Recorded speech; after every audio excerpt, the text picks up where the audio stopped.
Apples! Oh, look! I love that scene from The Wizard of Oz. Ouch! What do you think you're doing? There's something magical about trees that has always captured our imaginations. We've been walking a long ways and I was hungry and... Did you say something? She was hungry. Our fascination with trees isn't surprising considering that there are more than 3 trillion of them on this planet. That's about 422 trees per person. We write songs about them, feature them in our stories, and bring them to life, literally, in our movies. Well, how would you like to have someone come along and pick something off of you? Oh, dear. It's talking, Mary. The tree is talking. Tree? I am no tree. Pocahontas, that tree is talking to me. Then you should talk back. I talk to trees once in a while. I'm not even sure why. In fact, I'm standing in a forest not too far from my home on the northern edge of Washington State. I come here to get away and to connect with nature and to be under the trees. Usually when I'm in the forest, I look to the sky, see if there's any birds or animals in the branches. I think it comes naturally to all of us to look up at those branches or to just listen to the leaves in the breeze. But today, we're going to turn our gaze toward the ground, underneath the leaves and twigs, to see how trees really can talk to each other. And they do it by using the largest communication network in the world. It's time to go subterranean. From KUOW in Seattle, I'm Chris Morgan. Welcome to the Wild.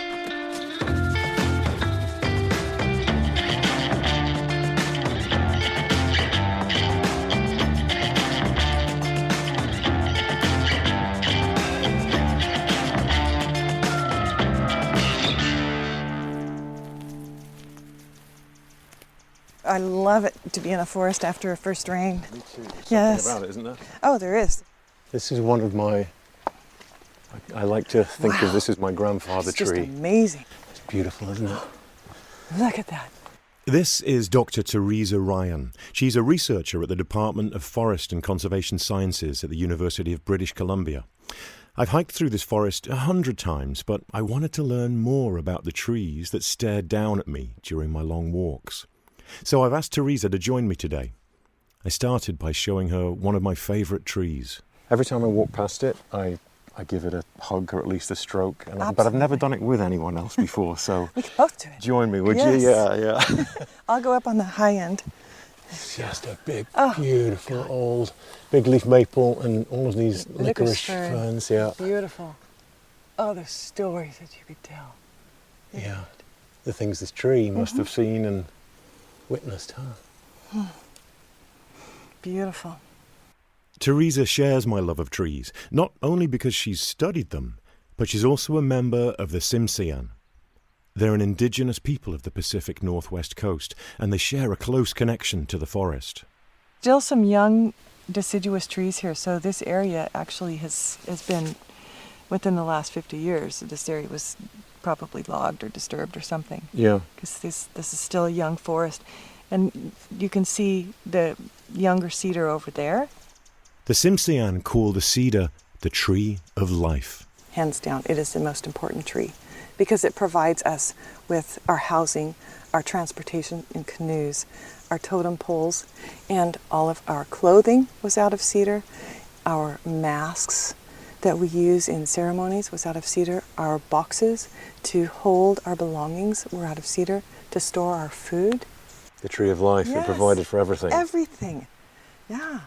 So, how did you discover science? How did your world of being a First Nations young woman suddenly turn into becoming a scientist as well? Was there a point? Yes.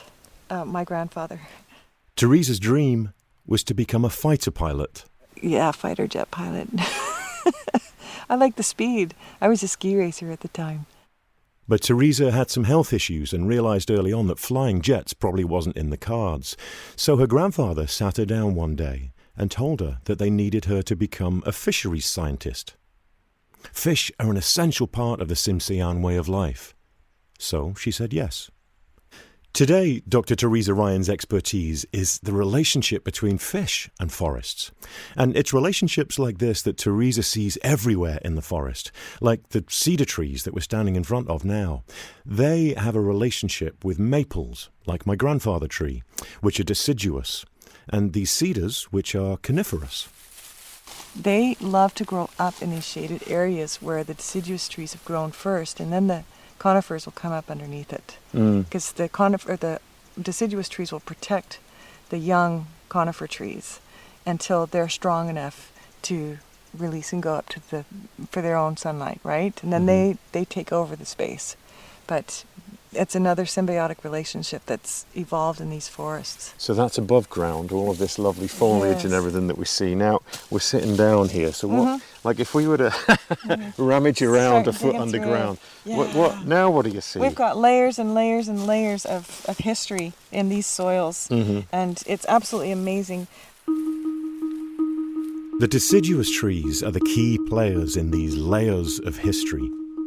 As winter approaches, the deciduous trees, like my grandfather, drop their leaves to conserve energy as the weather gets colder. These leaves blanket the forest floor and start decomposing. And as they decompose, they're releasing nutrients.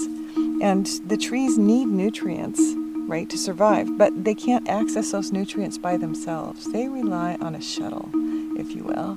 There's a relationship going on underground with tree root systems associated with fungus. The leaves that have fallen to the ground contain glucose made by photosynthesis. And if there's one thing that fungus loves, it's glucose, sugar. In exchange for this sugar, the fungus gives the tree roots essential nutrients like water and carbon and nitrogen. Think of it as a giant underground barter system. And this fungus is made up of tiny white filaments that all together make up something called the mycorrhizal network. As far out as the roots go, so do the mycorrhizal networks. Wow. Fungus, it's a fungus root, mycorrhiza.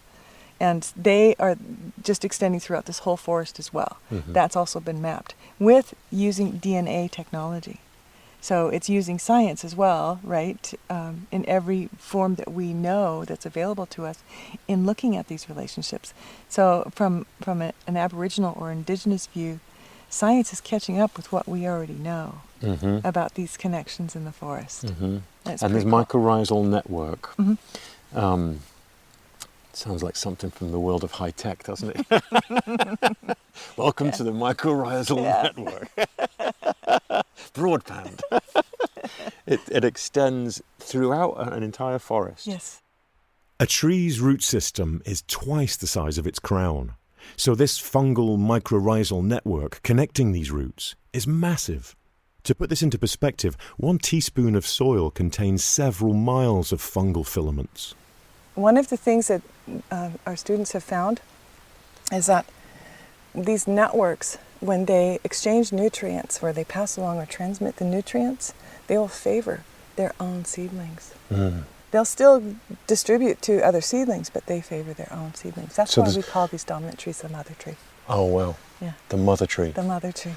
So it's your grandfather, but we'll call her a mother. Maybe it's my grandmother from now on. I like that. Grandfathers, though. You know, it's not one way or the other. These guys, though, they're the guardians of everything that's a legacy in the forest.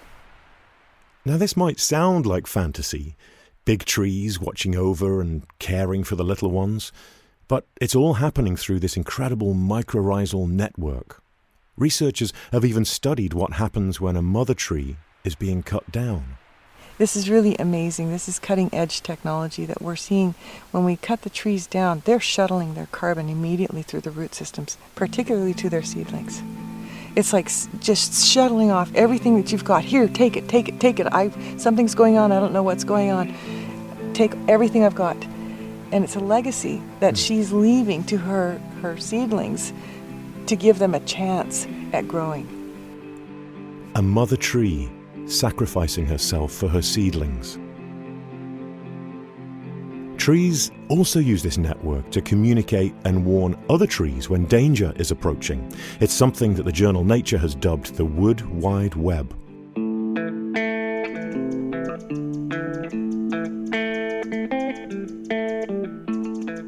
After a short break, I'm going to talk to Peter Wohlleben, a forester and author who's dedicated his life to understanding this wood wide web and the fascinating underground world of trees.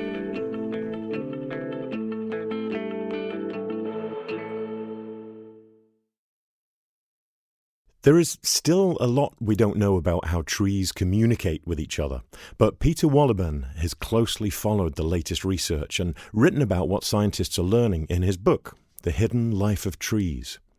I caught up with Peter by phone. He's in a remote part of Germany. He immediately started telling me about how much he envied our old-growth forests in the Pacific Northwest. You're lucky because you know old-growth forests, and because in Germany we don't have any left. We have some older trees, and that means that we have trees as old as 200 years. I love old forests because you can feel the magic, and I think that's a very important thing, which is missing in many scientific reports or fact-based sheets, whatsoever, that are the emotions. Peter's love for trees came from an unexpected place. For 20 years, he worked as a forester in Germany. When he first took the job, he thought he was going to take care of the trees, kind of like a forest shepherd. But he found that a lot of his work required cutting down trees. He became a self-described tree butcher. But one day, he was asked to cut down a dying birch tree, and as that tree fell to the ground, something changed in him. And when the tree came down and with a certain sound, which is really not nice, and was bleeding afterwards with a lot of water, I thought, oh no, that's a big living organism. And I was almost crying. And that was the moment where I said, no, I can't go on treating forests like this.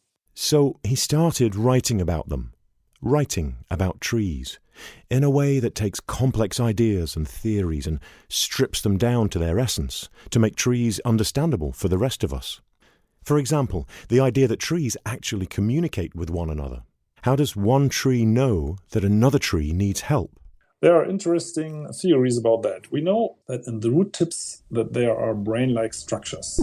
In those root tips, there are brain-like processes going on, even on electrical and chemical ways, like in our brain. Sometimes with the same molecules. And every root tip would make a different decision. That would be crazy. So they work together. We don't know so far how they coordinate, but perhaps, it's just a guess, this is the brain of a tree. We saw it in the movie Avatar. We call these trees Utraya Mokri, the tree of voices. The voices of our ancestors. James Cameron, I think he knew a lot about that research because this mother tree there has many abilities which we found in reality in trees. You make me want to go and watch Avatar again. That's so interesting. What you were just saying just makes you think that we become so self-obsessed as humans. We always think of a human brain, and if there's a creature or a species or an organism that doesn't have something constructed like a human brain, how can it be intelligent? But you're saying that these trees have some kind of intelligence. Yeah, perhaps we regard another being before judging trees.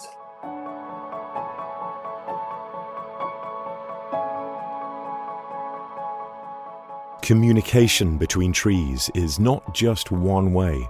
It's a two-way conversation sent back and forth through a series of electrical and chemical signals. For example, trees are warning each other from insect attacks or heavy droughts, and so they can prepare each other in advance. Peter brings up a study from the University of Leipzig in Germany that followed how trees warn each other and help each other defend against predators like deer. A deer is feeding on little beech trees.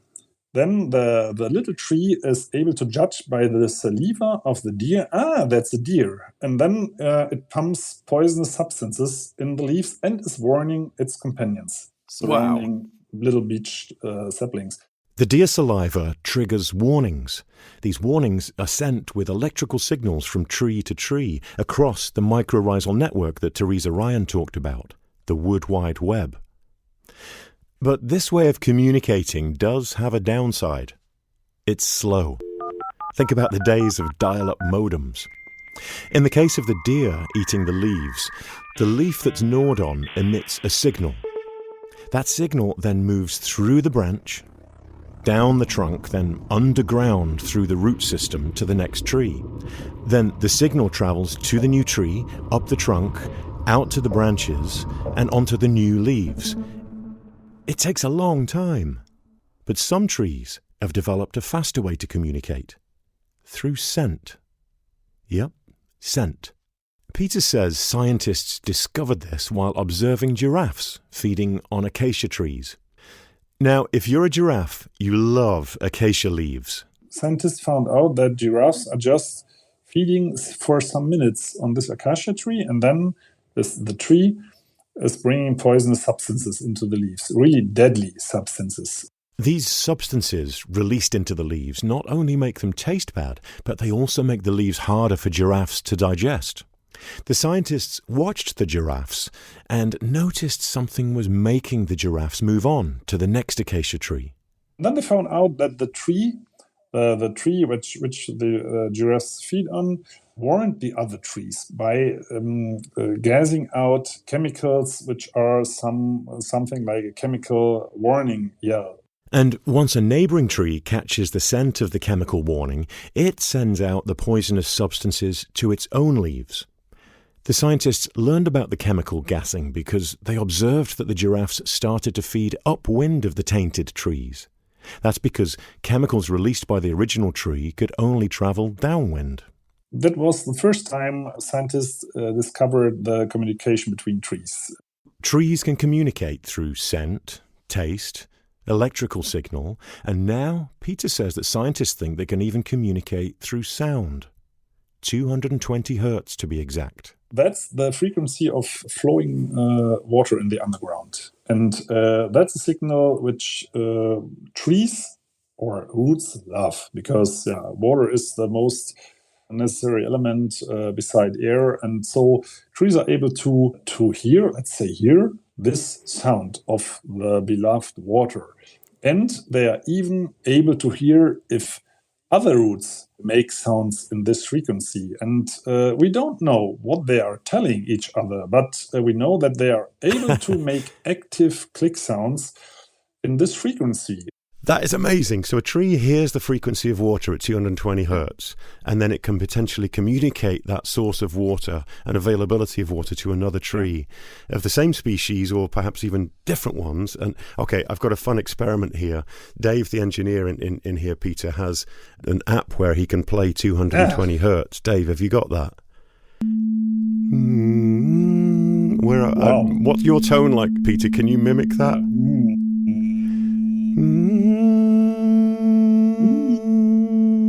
To think that those trees are communicating using that frequency and the information that they are sharing with each other. My next walk through the forest is going to feel very different, Peter.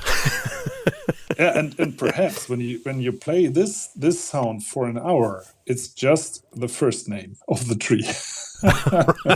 Right. There's so much more after that. Yeah. Yeah. Right. Even if my 220 hertz was a little off. It seems like there is just as much going on under the ground when it comes to a forest as above ground. In fact, maybe the most important part of a tree is what we can't see. A tree is, it's like standing on his head with a head in the soil. And the tree is standing with the feet up in the sky. Makes total sense, yeah.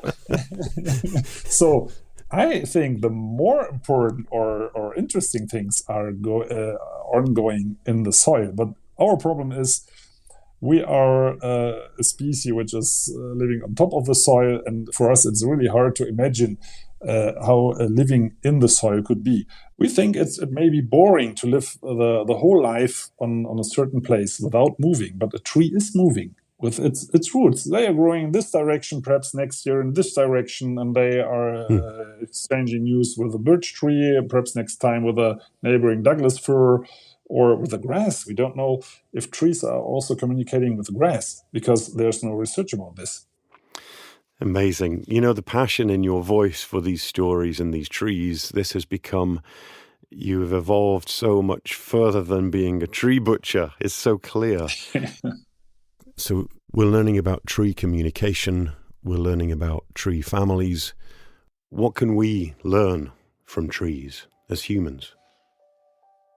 From trees, we can learn patience.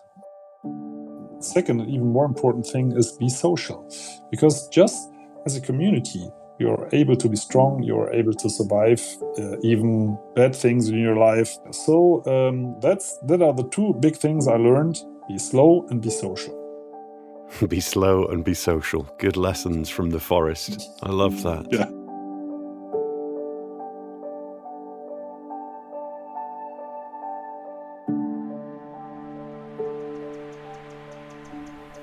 The wind is through the trees now. It's talking to us, right? Yeah, that's a lovely sound. It is. I'm back at my local forest, sitting on a tree stump among the cedars with Dr. Teresa Ryan, the researcher. For her, the way trees communicate with each other resonates with her Native American heritage and background as a scientist.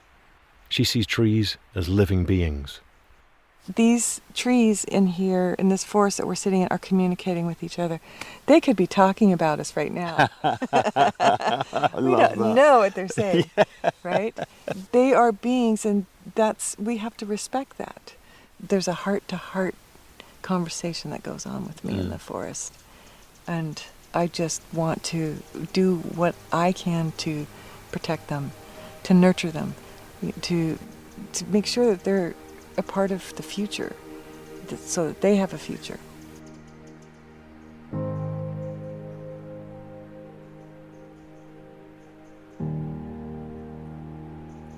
What's interesting to me is the deep influence trees have had on Teresa and on Peter Wohlleben.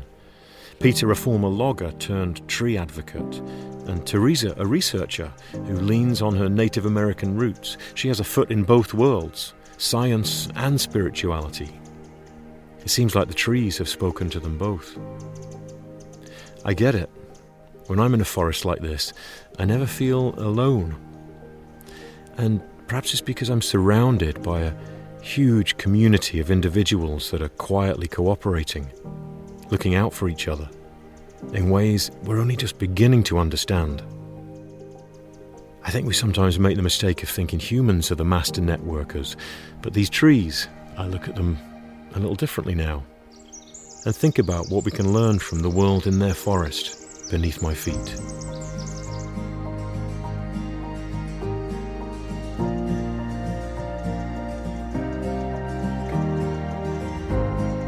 We have a link to Peter Wohleben's book, The Hidden Life of Trees, on our website, thewildpod.org.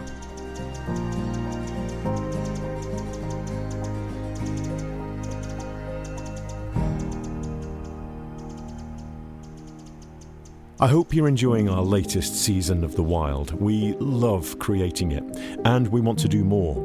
To keep taking you on adventures into the wild, we need your support. If you're able, please consider making a financial donation to our home, KUOW Public Radio. You'll find the link in the episode description.